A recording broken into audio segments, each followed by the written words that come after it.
వాళ్ళకి చెప్పండి. ఏం చేద్దాం? ఏంటి మార్గం?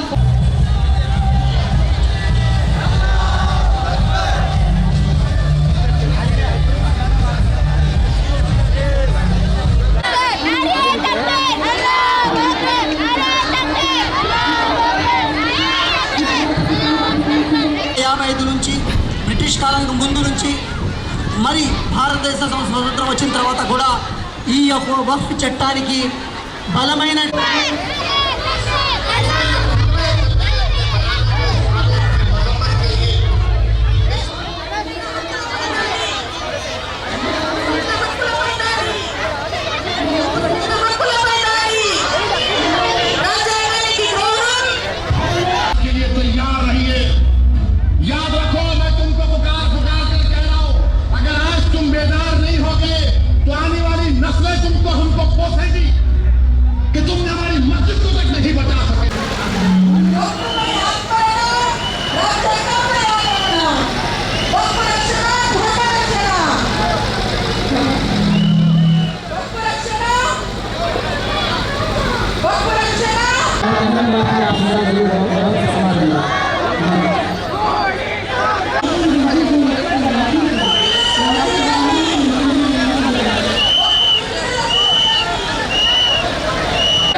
ఈరోజు మన ఈ ర్యాలీ ఏలూరు నగరంలో వక్ఫ్ చట్టానికి వ్యతిరేకంగా మనం అందరం ముస్లిం సోదరులు, అలాగే party opposition party YSRCP, CPI, CPM, Congress party వీళ్ళందరూ కలిసి ఈ ర్యాలీ చేయడం వలన, ఈ ర్యాలీ వలన కోరుకుంటున్నది ఏంటంటే సెంట్రల్ గవర్నమెంట్, బీజేపీ గవర్నమెంట్ తీసుకొచ్చిన ఈ నల్ల చట్టాన్ని రద్దు చేయాలని చెప్పేసి మేము ఈ ర్యాలీని తీయడం జరిగింది. ప్రభుత్వాలతో మనం ఇదే కోరుకుంటున్నాం. అలాగే మన ఆంధ్ర రాష్ట్ర ప్రభుత్వం, చంద్రబాబు నాయుడు గారి ప్రభుత్వాన్ని మనం కోరుకుంటుంది ఏమిటంటే ఈ చట్టానికి చంద్రబాబు నాయుడు గారు సపోర్ట్ చేయరు అని చెప్పేసి మేము చాలా ఆశగా ఉన్నాం అన్నమాట. ఇన్ని రోజులు ఆశగా చూస్తున్నాం. ఆఖరిలో చంద్రబాబు నాయుడు గారు సపోర్ట్ చేయను అని చెప్పేసి తీసుకొచ్చి మరి అర్ధరాత్రి పూట సపోర్ట్ చేయించారు. ఈ నల్ల చట్టాన్ని పాస్ చేయడంలో చంద్రబాబు నాయుడు గారి పాత్ర చాలా ఉన్నది. దీని వలన ముస్లిం సమాజం మొత్తం చాలా నిరాశ చెందింది, చాలా దీని వలన బాధపడుతుంది. ఇప్పుడు కూడా మనం చంద్రబాబు నాయుడు గారితో కోరుకుంటున్నది ఏంటంటే అసెంబ్లీలో వారు ఒక తీర్మానాన్ని తీసుకొచ్చి ఈ బిల్లుని వాపస్ చేయేటట్టు ప్రయత్నిస్తారని చెప్పేసి మేము చంద్రబాబు నాయుడు గారితో కోరుకుంటున్నాం. ఎందుకంటే చంద్రబాబు నాయుడు గారు చాలా మంచి అవగాహన ఉన్న, అలాగే ఆంధ్రప్రదేశ్లో మంచి రాజకీయ ఒక మేధావి అన్న ఒక పేరుంది కాబట్టి మేము వారితో ఆశిస్తున్నది, కోరుకున్నది ఏమదంటే ఈ బిల్లుని వాపసు చేయడానికి తీర్మానించి ప్రయత్నిస్తారని చెప్పేసి, ఇప్పుడు కూడా పోయిందేం లేదు, చేస్తారని చెప్పేసి మేమందరం వారితో కోరుకుంటున్నాం, ఆశిస్తున్నాం. ఈ ర్యాలీ యొక్క మెసేజ్ కూడా అదే మేము వారికి ఇవ్వదలుచుకుంటున్నాం. అలాగే పార్టీ ఏలూరు జిల్లా కార్యదర్శి వర్గ సభ్యులు ఈరోజు ఏలూరులో ముస్లిం సోదరులు వక్ఫ్ సవరణ చట్టాన్ని రద్దు చేయాలని కోరుతూ జరిగిన ర్యాలీకి సిపిఎం పార్టీ సంపూర్ణ మద్దతు తెలియజేస్తుంది. పార్లమెంట్లో కూడా సిపిఎం పార్టీ దీన్ని వ్యతిరేకించింది.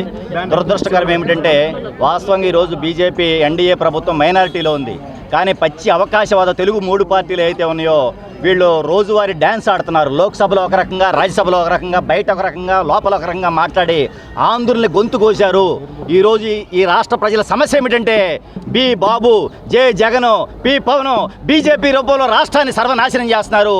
వీళ్ళ వలన ఈరోజు ఈ వక్ఫ్ చట్టం కూడా చట్టమైందని చెప్పేసి మేము చెప్పదలుచుకున్నాం. ఈ బీజేపీ కేవలం ముస్లింల మీద దాడి కాదు, ప్రజాస్వామ్యం మీద దాడి చేస్తుంది, రాజ్యాంగం మీద దాడి చేస్తుంది, క్రైస్తవుల మీద దాడి చేస్తుంది, మొత్తం ఈ రాజ్యాంగం మీద దాడి చేస్తుంది. రాజ్యాంగ వ్యతిరేక ఈ వక్ఫ్ సవరణ చట్టాన్ని తక్షణమే రద్దు చేయాలని మేము సిపిఎం పార్టీకి డిమాండ్ చేస్తా ఉన్నాం. అమెండ్మెంట్ బిల్ పాస్ చేశారో దానిని ముస్లిం పర్సనల్ అన్ని జమాతులు అందరూ, ఏలూరులో ఉన్న ప్రతి ముస్లింలు, మొత్తం ఇండియాలో ఉన్న ప్రతి ముస్లింలు దీనికి వ్యతిరేకిస్తున్నారు. ఏదైతే మన నితీష్ కుమార్ గారు, చంద్రబాబు నాయుడు దీన్ని సపోర్ట్ చేసి బిల్ని పాస్ చేశారు, మేము ముస్లింలందరూ దీనికి చాలా నిరాశగా ఉన్నాం. ఈ ర్యాలీ ద్వారా మిమ్మల్ని అందరినీ కోరుతున్నాం, వ్యతిరేకిస్తున్నాం. ఈ ర్యాలీ వల్ల, ఈ ర్యాలీకి నిరసనగా మనం అందరూ ముస్లింలందరూ ఈ వక్ఫ్ చట్టం ఏదైతే ఉందో, మనం వక్ఫ్ చట్టంలో అనుకున్న ఏదైతే ముస్లిం వక్ఫ్ చట్టం అనేది ముస్లింల ఆస్తి, దాన్ని వేరే ఈ గవర్నమెంట్ దాని ఆధ్వర్యంలో తీసుకుని 1-2 నాన్ ముస్లిమ్స్ని కూడా ఈ కమిటీలో ఇన్వాల్వ్ అయ్యి దాన్ని చేయాలనుకుంటుంది. ఇది అన్ని రకాల ఏదైతే బిల్లు ఏ రకంగా బీజేపీ వక్ఫ్ చట్టం ముస్లింలకు ఉపయోగపడుతుంది అంటున్నారో దానికన్నా ఎక్కువగా నష్టపడేలాగా ఉంది.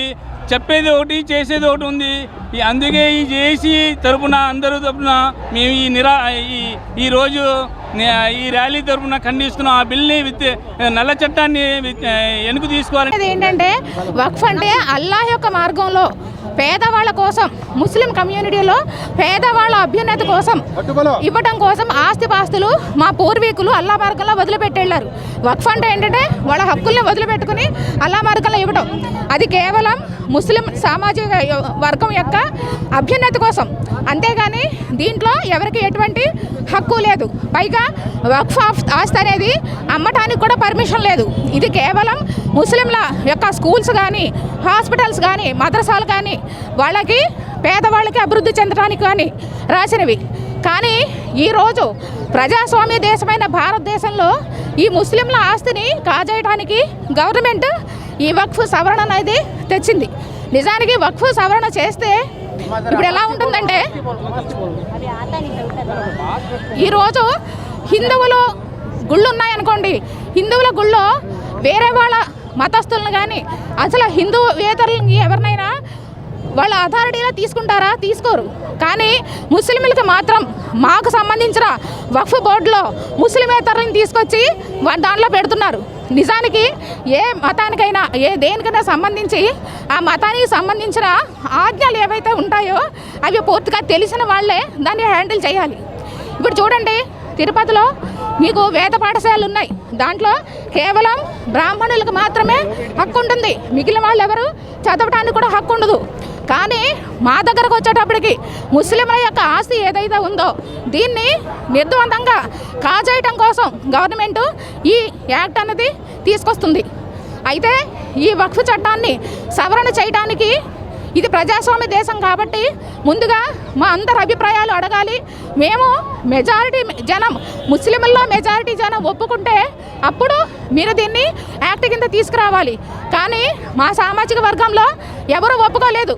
ఎవరో ఒకళ్ళిద్దరు ఒప్పుకొని ఉండొచ్చు, వాళ్ళు కూడా ముస్లిమ్స్ అని కూడా మేము చెప్పాం. అలా ఎవరో ఒప్పుకున్నారని దాన్ని బట్టి మీరు ఈ చట్టాన్ని తీసుకొచ్చి వక్ఫ్ని ఈరోజు ఎలా అయిపోయిందంటే ప్రజాస్వామ్య దేశం భారతదేశం అంటానికి బదులు ఒక డిక్టేటర్షిప్ లాగా, ఒక నియంతృత్వ పాలనలాగా అయిపోయింది. ఈరోజు ప్రతి విషయంలోనూ ముస్లింలని వీధిలోకి లాగడం, మాకు ఏదో ఒక సమస్య తెచ్చిపెట్టడం. కానీ ఈరోజు ఈ వక్ఫ్ ఆస్తులు ఏవైతే ఉన్నాయో ఇవి కేవలం ముస్లింలవి. నిజం చెప్పాలంటే ఇప్పుడు సచార్ కమిటీ చూడండి, సచార్ కమిటీ నివేదికలో ఈరోజు పేదవాళ్ళు ఎవరైతే ఉన్నారో అది కేవలం ముస్లింలు మాత్రమే. ఎస్సీ ఎస్టీల కంటే కూడా చాలా తక్కువ ఆర్థిక పరిస్థితిలో ఉన్న వాళ్ళు ఎవరైనా ఉన్నారంటే వాళ్ళు ముస్లింలు మాత్రమే. కానీ ఈరోజు ముస్లింల దగ్గర ఉన్న ఈ కొంచెం ఆర్థిక వనరులను కూడా లాక్కునే ఉద్దేశంతో ఈ వక్ఫ్ చట్టాన్ని అన్నది తీసుకురావడం జరిగింది. ఈ వక్ఫ్ చట్టం ఏంటంటే పూర్తిగా ముస్లింలని ఆర్థికంగా అడగదొక్కడం కోసం. మాకు డిమాండ్స్ అంటూ సెపరేట్గా మేమేమి చెప్పట్లేదండి, ఎందుకంటే మేము ఎప్పుడూ కూడా గొడవలకి దిగలేదు. ఇస్లాం అంటేనే శాంతి. ఇస్లాం చెప్పేది ఏంటంటే శాంతిగా ఉండమని, దైవానికి మళ్ళీ మనం సమర్పించుకోమని. ఆ విధంగా మేము ఎప్పుడు శాంతిగానే బ్రతికాం. కానీ ఈరోజు మా నెత్తి మీదకి సమస్యలను తీసుకొచ్చి ఇప్పుడు మీకు డిమాండ్లు ఏమున్నాయని అడుగుతున్నారు. నిజంగా మేము డిమాండ్లు ఏమి చేయట్లేదు, మా హక్కులు మాకు ఇవ్వండి. మా హక్కుల్లో గవర్నమెంట్ వేలు పెట్టొద్దనండి. మా హక్కులు ఏమున్నాయో అవి మాకే వదిలేయండి. అల్లాహ్ వైపు నుంచి మాకేదైతే మా పూర్వీకులు అంటే పూర్వీకులు వాళ్ళ సొంత ఆస్తులు, వాళ్ళకి అవి గవర్నమెంట్ ఆస్తులు ఏమి వక్ఫ్ బోర్డుకి రాయలేదు. సొంత ఆస్తుల్ని వక్ఫ్ బోర్డుకి వదిలేసి ముస్లింల యొక్క వదిలిపెట్టారో అవి మాకే వదిలేయండి. మా అభ్యున్నతి మేము చూసుకుంటాం. దీంట్లో ఎవరు వేలు పెట్టాల్సిన అవసరం లేదు. పైగా ఇది అల్లాహ్ ఆస్తి. అల్లాహ్ ఆస్తిని అమ్మే హక్కు ఎవరికి లేదు, చివరికి మాకు కూడా లేదు. మేము కూడా అదే అమ్మడానికి వీల్లేదు. అలైకుం రహమతుల్లాహి వబరకాతుహు. మా యొక్క వక్ఫ్ బోర్డ్ అనేది అల్లా రహాలో ఇచ్చేసింది. అది అల్లా యొక్క పని కోసం ఇచ్చేసింది. దాన్ని ఎవ్వరూ తీసుకోలేరు, ఎవ్వరు వాళ్ళు దోచుకోలేరు. ఇది మా పూర్వీకుల సొంతం. ఇది తప్పకుండా మాకు వచ్చి తీరుతుంది. अल्लाहु अल्लाहु रब्बी ला उशरिकु बिही शैया। अल्लाह ताला हमारे ज़मीनों की हिफाजत करेगा, अल्लाह हमारे मस्जिदों की हिफाजत करेगा, बोलो आमीन। अल्लाह ताला हमारे मदरसों की हिफाजत करेगा, हमारे खबरस्तानों की हिफाजत करेगा, हमारे पर्दे की हिफाजत करेगा। किसी से हम नहीं मांगते, उससे मांगते हैं। वो रब है, उसके काम में दिए हम काम ज़मीन, वही हमें हिफाजत से लौटा देगा। हमें ये यकीन है, हमें ये उम्मीद है अल्लाह ताला से, हम ज़रूर वापस लेके रहेंगे।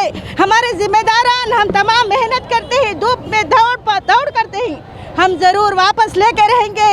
हमें अल्लाह पर भरोसा है, कोई कुछ नहीं कर सकेगा। उसको गारत करेगा अल्लाह ताला, जो खींचना चाहता है ज़मीन उसको ज़रूर गारत करके रखेगा अल्लाह ताला। इंशाअल्लाह हम उम्मीद रखते हैं इंशाअल्लाह।